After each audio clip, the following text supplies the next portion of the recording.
Assalamualaikum warahmatullahi wabarakatuh. Selamat pagi, selamat siang, maupun selamat malam. Saya yang terhormat Bapak Firdaus selaku dosen mata kuliah Sistem Informasi Manajemen, dan yang saya hormati teman-teman yang menyaksikan video ini di YouTube. Sesuai instruksi yang diberikan kepada kami kelompok 11 akan mempresentasikan materi bab 13, yaitu membangun dan mengelola sistem. Silakan lanjutnya. Untuk anggota yang pertama ada Anggi Selviana Dewi dengan NIM 107. Yang kedua saya sendiri Gading Farelio dengan NIM 110. Yang ketiga ada Gilang Divya Pradana dengan NIM 112. Yang keempat ada Nurul Mabul Kamila dengan NIM 116. Next, pendahuluan. Dalam era digital yang semakin berkembang, perusahaan dituntut untuk mengelola proses bisnis secara cepat, efisien, dan terintegrasi. Monicure adalah salah satu perusahaan pengkirim uang tercepat di dunia. Jadi contoh nyata bagaimana tantangan operasional yang kompleks dapat diatasi melalui transformasi sistem, informasi, dan proses bisnis. Perubahan ini melibatkan peran aktif para manajer dalam meninjau proses yang ada, mendengarkan kebutuhan pengguna, serta membangun sistem laporan kerja yang lebih terfokus. Melalui pendekatan ini, Monicure tidak hanya memperbaiki operasionalnya, tetapi juga berhasil meningkatkan kapasitasnya karyawan dan mempercepat pengambilan keputusan di berbagai level organisasi. Nah, pada bab selanjutnya akan disampaikan oleh teman saya, yaitu Nurul. Nah, Baik, untuk selanjutnya di table of contents 1301 yang pertama ada sistem sebagai beban yang direncanakan dalam perusahaan. Untuk poin yang kedua ada pengembangan sistem dan perubahan organisasional. Untuk yang terakhir ada perencanaan ulang proses bisnis. Nah, selanjutnya ada sistem sebagai perubahan yang tolong. Baik, terima kasih. Selanjutnya ada sistem sebagai perubahan yang direncanakan dalam perusahaan. Nah, ya, ini membangun sistem informasi itu bukan hanya tentang teknologi, tetapi merupakan bagian dari perubahan organisasi yang direncanakan. Sistem informasi yang baru mengubah cara kerja suatu organisasi, mulai dari yang pertama ada alur pekerjaan, karyawan, dan selanjutnya ada seluruh manajemen. Untuk yang keempat ada proses bisnis, yang terakhir ada bahkan bisa mengubah paradigma bisnis secara keseluruhan. Selanjutnya ada pengembangan sistem dan juga perubahan organisasi. Untuk yang pertama ada otomatisasi, jadi penggunaan teknologi untuk melakukan proses yang sebelumnya dilakukan secara manual. Tujuannya adalah untuk meningkatkan efisiensi operasional tanpa mengubah struktur atau proses bisnis secara menyeluruh. Contohnya ada mesin ATM yang menggantikan kasir bank untuk transaksi dasar. Lalu ada sistem slip batch yang otomatis dan juga aplikasi etiket yang menggantikan pemesanan secara manual. Untuk karakteristiknya ada perubahan paling ringan, risiko dan biaya rendah, dan juga tidak memerlukan perombakan yang besar-besaran. Selanjutnya ada rasionalisasi, jadi penyempurnaan prosedur bisnis untuk membuatnya lebih efisien dan terstruktur yang bertujuan untuk menghilangkan duplikasi proses dan mempercepat alur kerja. Contohnya ada yang pertama ada menghilangkan langkah berulang dalam proses pemesanan barang, dan yang kedua ada penyediaan proses penggajian dengan software payroll, dan metode yang sering digunakan adalah yang pertama ada total quality management yang berfokus pada kualitas total organisasi secara berkelanjutan. Yang kedua ada Six Sigma yang merupakan sebuah strategi yang digunakan untuk mengurangi kesalahan dengan target maksimal 3,4 kesalahan per juta proses. Untuk karakteristiknya, yang pertama ada lebih dari otomatisasi, yang kedua ada tetap yang berfokus pada perbaikan bertahap, bukan perubahan yang radikal. Next, selanjutnya ada perencanaan ulang proses bisnis. Jadi menyusun ulang proses bisnis ini secara total untuk mencapai peningkatan besar dalam kinerja seperti kecepatan, kualitas, dan juga biaya. Yang bertujuan untuk menciptakan efisiensi maksimal dengan cara mendesain ulang proses dari nol. Contohnya ada motor company yang memotong jumlah staf bagian utang dari 500 menjadi 125 orang dengan merancang ulang seluruh proses dengan pembayaran utang. Dan yang kedua ada perusahaan ekspedisi yang mengubah sistem pengiriman dan pelacakan menjadi digital dan real time. Untuk langkah-langkahnya ada yang pertama ada mengidentifikasi proses inti. Selanjutnya ada menghapus kegiatan yang tidak memiliki nilai tambah. Dan yang terakhir ada mengintegrasikan teknologi untuk mempercepat alur kerja. Untuk karakteristiknya ada memiliki risiko yang lebih besar. Selanjutnya ada memerlukan komitmen manajemen puncak dan juga berpotensi memberi pengambilan investasi yang sangat tinggi. Untuk yang terakhir ada pergeseran paradigma yang merupakan perubahan radikal dalam cara organisasi menjalankan bisnis secara keseluruhan yang bertujuan untuk mengubah model bisnis, cara pandang organisasi terhadap pasar, konsumen, dan proses internalnya.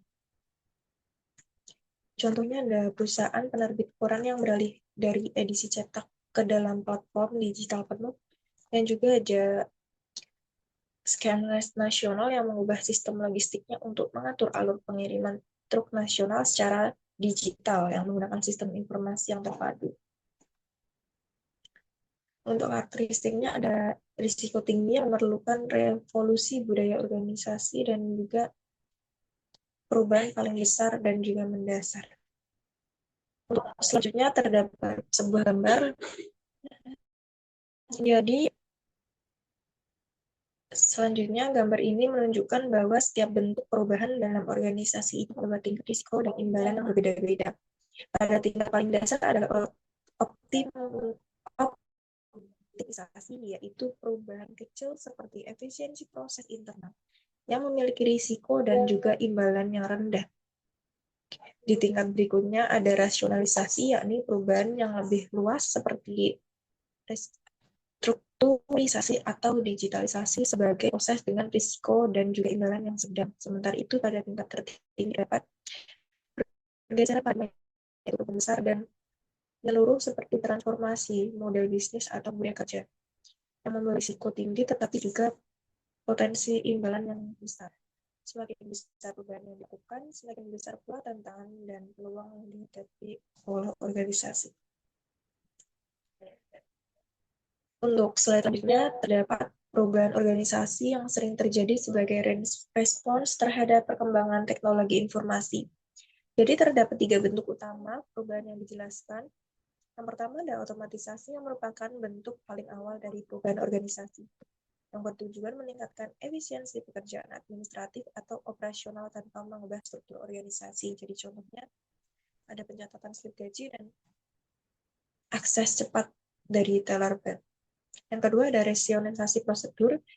Jadi lebih dalam dari otomatisasi yang mempunyai tujuan untuk memperbaiki alur kerja yang mengalami hambatan dalam proses produksi atau administrasi.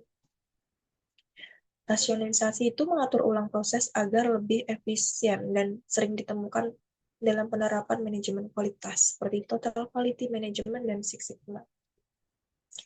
TQM menekankan tanggung jawab kualitas pada semua pihak ya dalam organisasi, sedangkan Six Sigma merupakan ukuran statistik mutu yang menargetkan hanya 3,4 cacat per sejuta peluang. Untuk poin yang ketiga ada perancangan ulang proses bisnis. Jadi bentuk perubahan yang lebih besar dibandingkan nasionalisasi yang berfokusnya lebih ke mendesain ulang alur kerja secara menyeluruh untuk menghilangkan kegiatan yang tidak perlu atau berulang seperti yang dilakukan oleh Ford dalam menyederhanakan proses pemrosesan faktur. Tujuannya adalah efisiensi tinggi dan pengurangan biaya melalui integrasi sistem informasi otomatis. Untuk poin yang terakhir ada pergeseran paradigma yang merupakan perubahan paling radikal yang menyangkut perubahan mendasar cara pandang terhadap bisnis, organisasi, dan pergeseran paradigma yang sering sulit dikelola karena berdampak besar terhadap struktur organisasi. Namun imbalan dari perubahan ini juga besar seperti yang ditunjukkan dalam gambar 1301 tadi.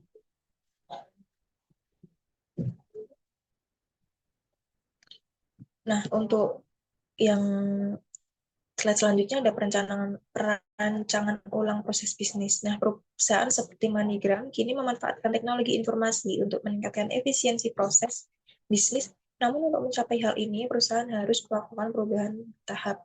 Bahkan perancangan ulang proses bisnis secara menyeluruh. Karena itu organisasi beralih ke manajemen proses bisnis. Slide selanjutnya ada bisnis proses manajemen. Jadi BPM adalah pendekatan sistematis yang menyediakan alat bantu dan metodologi untuk menganalisis proses yang sudah ada, merancang proses baru, dan mengoptimalkan proses bisnis. Untuk catatan pentingnya, BPM itu bukan proses sekali jalan, tetapi berkelanjutan, karena peningkatan proses membutuhkan perubahan yang terus-menerus. Langkah-langkah dalam BPM-nya adalah yang pertama ada mengidentifikasi proses untuk perubahan. Jadi yang perusahaan perlu menilai bagaimana dari proses bisnis yang perlu ditingkatkan dengan bantuan teknologi. Salah identifikasi itu bisa menyebabkan proses bisnis tidak efisien. Jika tepat, maka akan memperkuat model bisnis dan meningkatkan daya saing. Untuk tujuan utamanya itu menentukan prioritas proses yang paling berdampak bagi kinerja dan mendapatkan perusahaan. Untuk yang kedua, ada menganalisis proses yang telah ada. Jadi proses bisnis lama perlu dipetakan dan dianalisis termasuk urutan aktivitasnya. Tim analisis juga bertugas untuk menemukan langkah yang redundan, tugas-tugas yang menghambat kerja, kemacetan, atau inefisiensi dalam satu proses. Baik, untuk materi selanjutnya akan dijelaskan oleh teman saya. Terima kasih. Untuk materi selanjutnya ada 13.2. Yang pertama ada ikhtisar pengembangan sistem, yang kedua ada analisis sistem, yang ketiga ada desain sistem, yang keempat ada menyelesaikan proses pengembangan, dan yang terakhir ada permodelan dan perancangan sistem meliputi metodologi terstruktur dan metodologi berorientasi objek. Yang pertama ada ikhtisar dari pengembangan sistem. Sistem informasi baru merupakan suatu hasil dari proses pemecahan permasalahan organisasional yang dibangun sebagai suatu pemecah bagi beberapa tipe permasalahan atau serangkaian permasalahan yang organisasi pandang sedang dihadapi. Yang kedua, ada percepatan kemajuan lewat proses bisnis yang lincah. Di era modern, organisasi dituntut untuk cepat beradaptasi dengan perubahan. Proses bisnis tidak bisa lagi berjalan lambat dan kaku. Oleh karena itu, sistem informasi menjadi salah satu alat utama untuk menciptakan proses bisnis yang lincah, adaptif, dan efisien. Tujuan utamanya untuk satu, mempercepat alur kerja, yang kedua, meningkatkan akurasi, yang ketiga, mengurangi biaya, yang keempat, mendukung pengembalian keputusan secara cepat dan tepat. Selanjutnya, ada analisis sistem. Analisis sistem adalah proses melibatkan wawancara dengan pengguna dan studi terhadap dokumen sistem suatu observasi lapangan. Tujuannya untuk mengidentifikasi masalah yang berhubungan dengan kebutuhan dan peluang dalam sistem tersebut. Hasil dari analisis sistem berupa dasar perencanaan sistem baru yang lebih efisien dan sesuai dengan kebutuhan. Selanjutnya, menentukan kebutuhan informasi. Kebutuhan informasi sendiri meliputi data apa saja yang harus tersedia, kepada siapa, dan dalam bentuk seperti apa.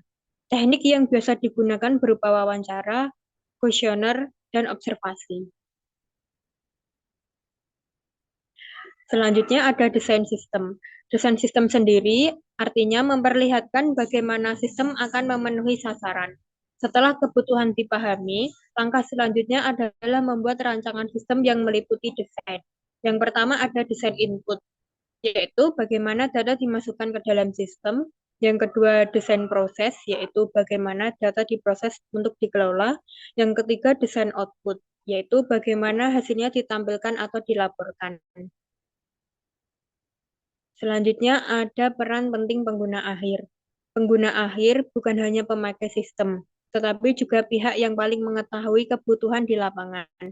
Keterlibatan mereka sejak awal sangat krusial karena memberikan masukan saat analisis dan desain, terlibat dalam proses uji coba sistem, dan memberikan feedback saat sistem digunakan secara nyata.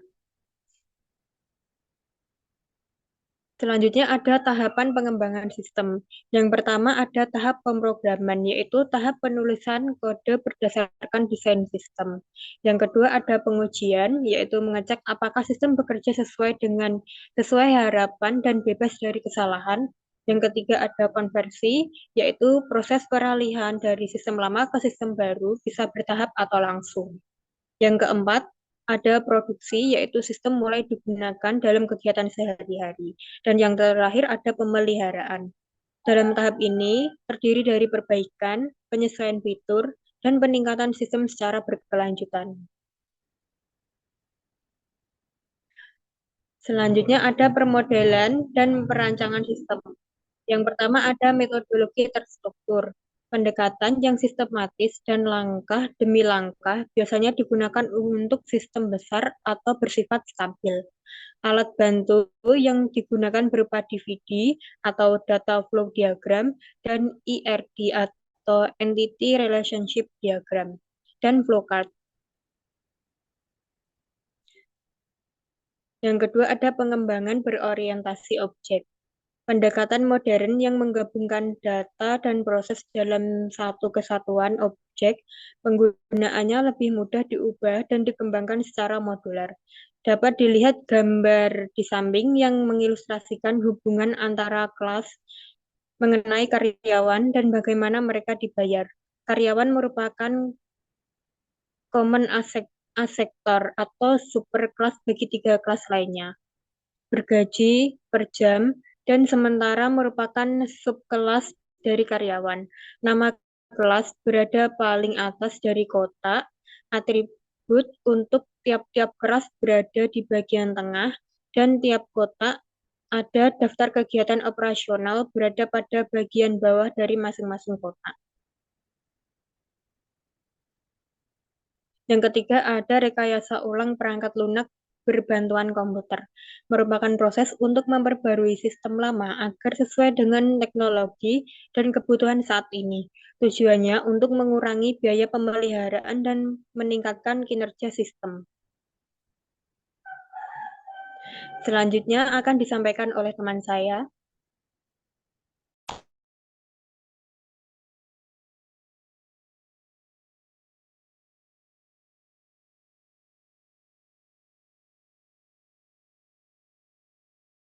Buatan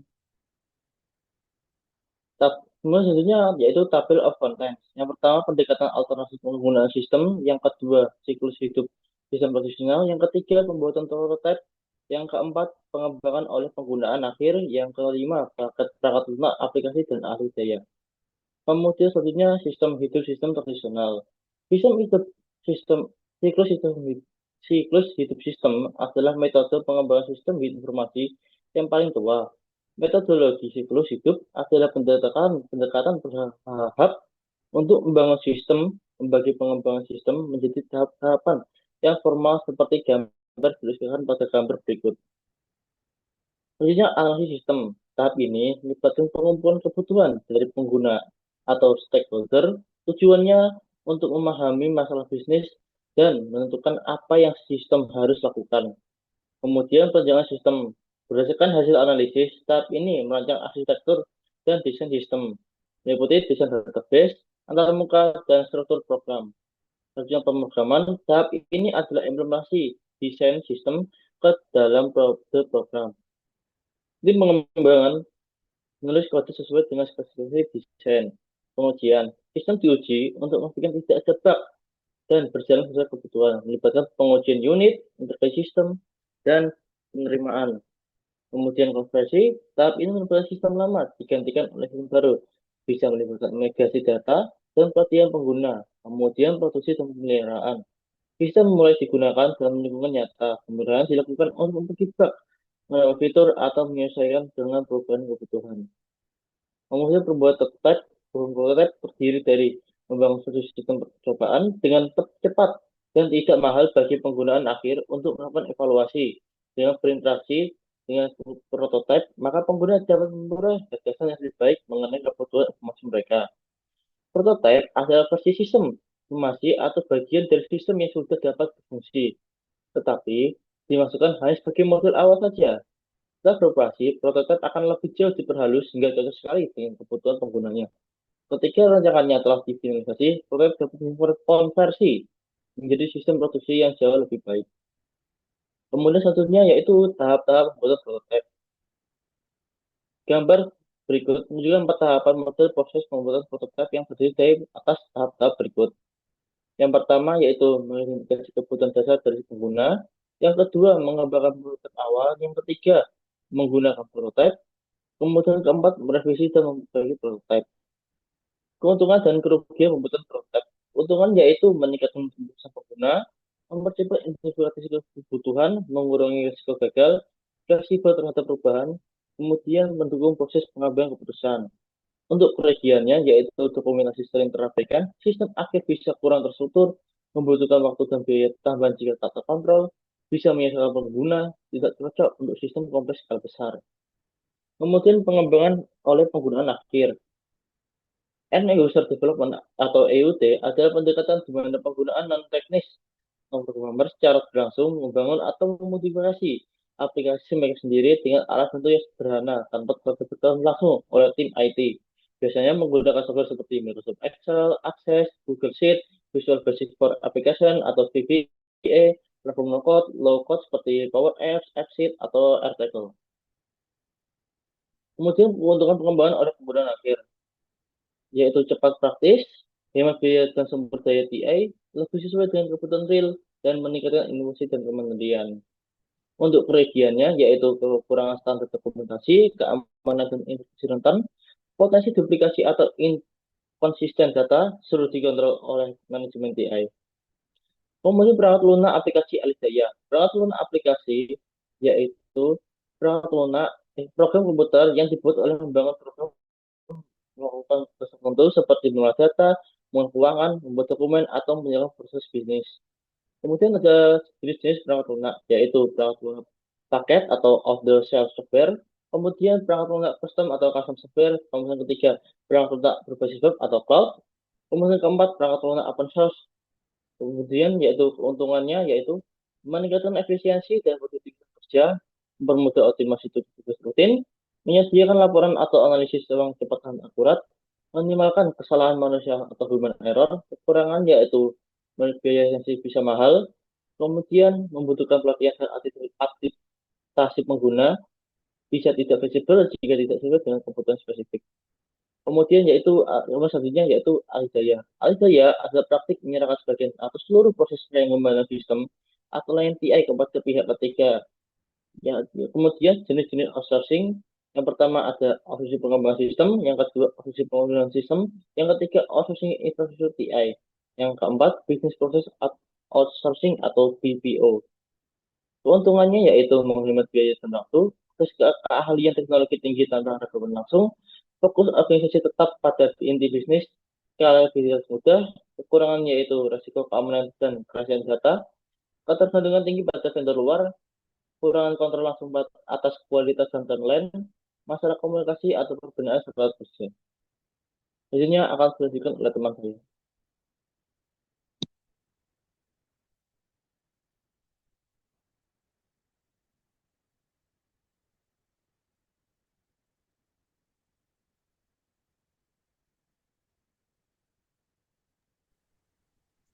Maaf sebelumnya, Gading mic-nya belum on.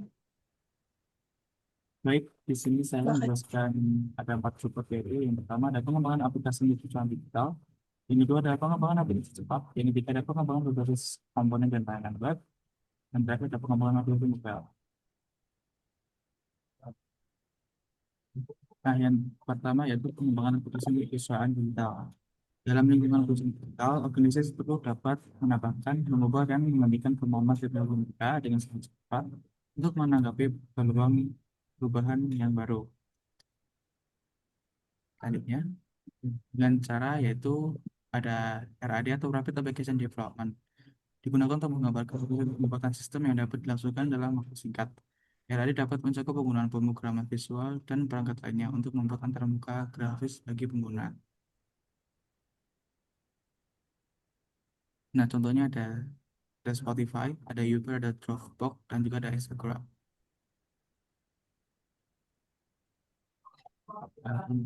Jadi ini merupakan seperti segmen atau langkah atau grafik ya yang untuk RAD. Yang pertama ada requirement analysis atau analisis kebutuhan. Nah, di tahap ini tuh merupakan tahap awal buat ngobrol sama user atau klien. Untuk tujuannya mereka untuk mencari tahu sebenarnya mereka tuh butuh apa aja atau mungkin butuh aplikasi yang seperti apa. Dan di tahap ini tuh tidak perlu untuk detail-detail dulu. Yang penting fitur utamanya udah ada gambaran. Yang langkah selanjutnya ada user design. Nah, user design ini meliputi ada tiga, yaitu prototype, versi awal, yang kedua ada test, yang ketiga ada define atau feedback. Yang langkah selanjutnya ada interactive development. Nah, setelah user design, oke, dan baru deh nanti aplikasi yang diinginkan baru di coding beneran. Tapi prosesnya bisa berubah ya teman-teman. Jadi misalkan klien kita ada ide baru ya kita tinggal ubah aja. Eh, Terus yang terakhir ada development. Nah, development ini biasanya aplikasi sudah bisa diluncurkan ke publik atau ke user. Karena proses RAD ini cepat ya teman-teman. Jadi aplikasinya sudah oke. Kalau udah merasa oke, nanti tinggal dipublish ke publik atau ke user. Next. Nah, selanjutnya ada pengembangan berbasis komponen dan layanan web. Pengembangan pengembangan berbasis komponen atau komponen based development yang membuat sistem dapat dibuat dengan merakit dan mengintegrasikan komponen-komponen perangkat lunak yang tersedia. Layanan web itu merupakan komponen yang perangkat lunak yang bisa digunakan ulang dan memungkinkan aplikasi saling berkomunikasi lewat standar terbuka seperti XML tanpa perlu pemrograman ulang. Layanan ini mendukung integrasi sistem internal dan eksternal serta bisa dipakai untuk membantu membagi sistem informasi. Next. Nah, layanan web juga dapat ada fungsi yang lain yaitu mengakses komponen perangkat lunak yang sudah ada atau membuat fungsi baru untuk menjalankan fungsi tertentu secara mandiri. Nanti kadang mengurangi biaya dan mempermudah kolaborasi karena sifatnya lebih terbuka dan fleksibel. Next. Selanjutnya ada pengembangan di aplikasi mobile. Mengembangkan aplikasi bagi platform mobile cukup berbeda dari pengembangan untuk PC dan layar mereka yang jauh lebih besar. Besaran perangkat mobile yang diturunkan memungkinkan dengan menggunakan jari-jari tangan dan menggunakan multitouch yang jauh lebih mudah daripada mengetik dengan menggunakan keyboard. Next. Untuk kesimpulannya, membangun sistem informasi baru bisa membawa perubahan besar dalam organisasi. Proses ini melibatkan analis menyeluruh, perancangan sistem, dan mengambil keputusan yang tepat agar sistem tersebut sesuai dengan kebutuhan bisnis. Kegiatan utama dalam mengembangkan sistem mencakup analisis, desain, implementasi, pengujian, hingga pemeliharaan. Metodologi pemodelan perancangan sistem berperan penting karena membantu menggambarkan sistem secara visual dan logis, baik dari sisi teknis maupun organisasi. Beberapa pendekatan alternatif untuk membangun sistem seperti RAD atau Rapid Application Development dan Prototyping memungkinkan pengembangan yang lebih cepat dan fleksibel dibanding metode tradisional. Sekian dari kelompok kami. Apabila terdapat salah kata, kami mengucapkan maaf dan terima kasih sudah eh, menyimak video presentasi kami. Terima kasih.